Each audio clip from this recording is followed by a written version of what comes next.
And what I'm making right now is this dynamite chili.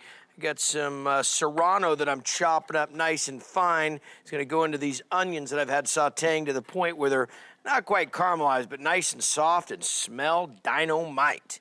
So let me get the onion, get the garlic there with the serrano in. There we are. Ancho, a little bit sweeter. It's kind of got that real big chili pepper flavor, but you got to remember it's got a little fruitiness to it and some heat, but it's been dried and ground up. Now, we're gonna go a little bit more liberal with that. It's about 2 tablespoons there. The dark chili powder, remember, chili powder doesn't mean it's just a chili. There's a lot going on here. You got garlic, you got onion, you got a variety. There's a little mixture in there, and that's why they call it chili powder. I think that's meant to go like if you were just making chili, like regular old chili, but that has to go in here. Pretty predominant flavor, and that's only about a tablespoon. And then a little cumin, of course. Now, 2 cups of some beef stock, low sodium. Get the beef stock down. Now, some tomatoes done with a little green chili. I mean, not like it stands out like it's the only thing you get, but it's a pretty recognizable flavor. Okay, that. Now, here we go with some black beans. Now, this is the question you have to ask yourself. You know, sometimes you open the beans and you look in there and there's a ton of water, and other times you look in there, it's a little bit dry.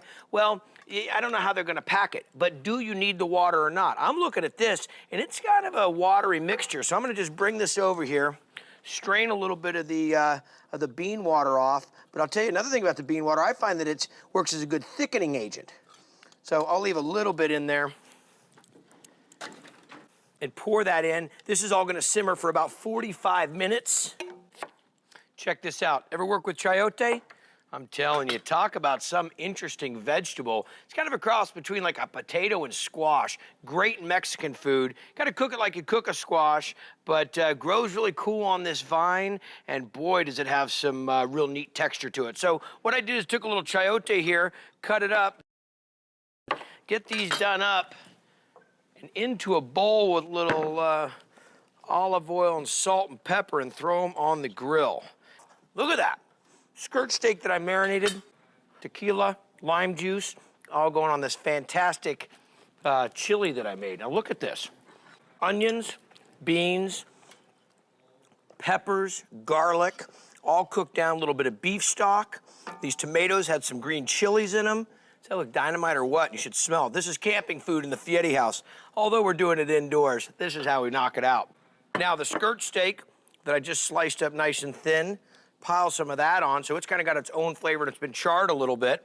Then we go some of the chayote, which is, you know, like I said, kind of like a squash and a potato, and that's been grilled off, a little bit of olive oil, salt and pepper, nice bell pepper. So it's kind of the fajita theme right there. Get some of the creamy avocado. There we go. Some pepper jack on top of that. We give a little fresh squeeze of some lime for some acid, and then just a little dollop some sour cream. How's that look?